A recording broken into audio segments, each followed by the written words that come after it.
Welcome to Listen Up with Annie. This video is specifically designed to help you improve your listening skills by filling in the blanks with essential keywords. While listening, you should focus carefully on your listening. Have a notebook and pencil ready to make your practice more effective. Pay attention to the keywords or phrases you need to fill in the blanks, and write them down as you hear them.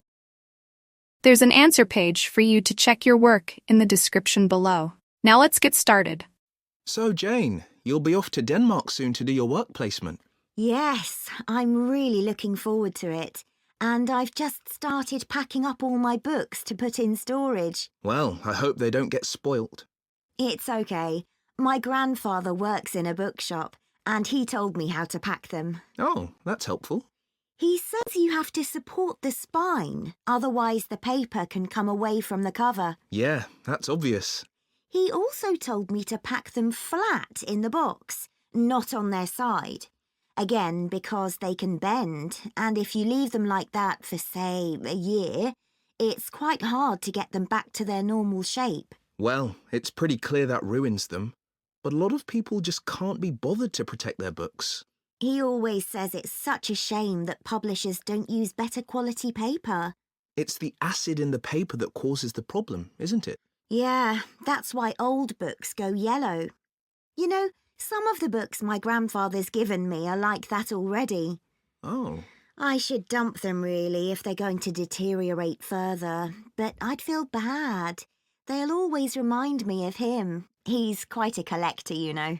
Well, if they're important to you. Yeah, I'd regret just throwing them away. You know, maybe it's because I was taught to treasure books, but I hate seeing students force open the pages of paperbacks. They press so hard they end up breaking the spine. I know. But unfortunately, paperbacks aren't designed to last a long time, and people know that. Hardbacks aren't quite as weak. Yeah, they're different, I suppose. But I still don't think people value hardbacks like they used to. Well, they aren't decorative, are they, like other objects? Plus, nowadays, people don't keep them out on shelves as much as they used to. That's such a pity. When I visit someone, if they have, say, a colourful book on a table, it's the first thing I'm drawn to. I agree. And book covers can be a work of art in themselves. Some are really eye-catching. I've always been taught to handle books carefully. If you watch someone take a book off a shelf, well, they usually do it wrong. My grandfather says you should put your hand right over the top of the book. Or, if you can't do that, pull the other books on the shelf aside so that you can hold the whole cover. When did you learn all this?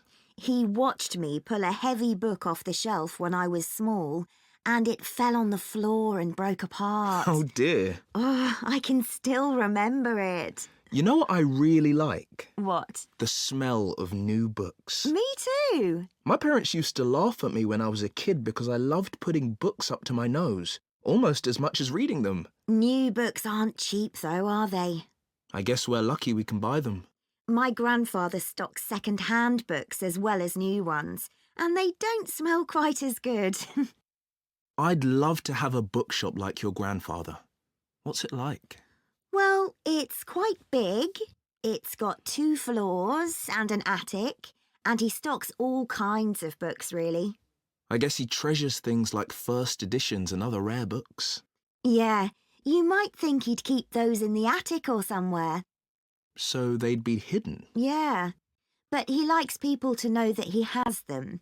So he puts them out in the shop, but makes sure you need a ladder to get them. Right, that would prevent any thefts. Uh-huh. Does he stock books for children? He does. He particularly likes to encourage kids to read. He always says that he used to sit under the stairs as a child with a pile of books and read them all.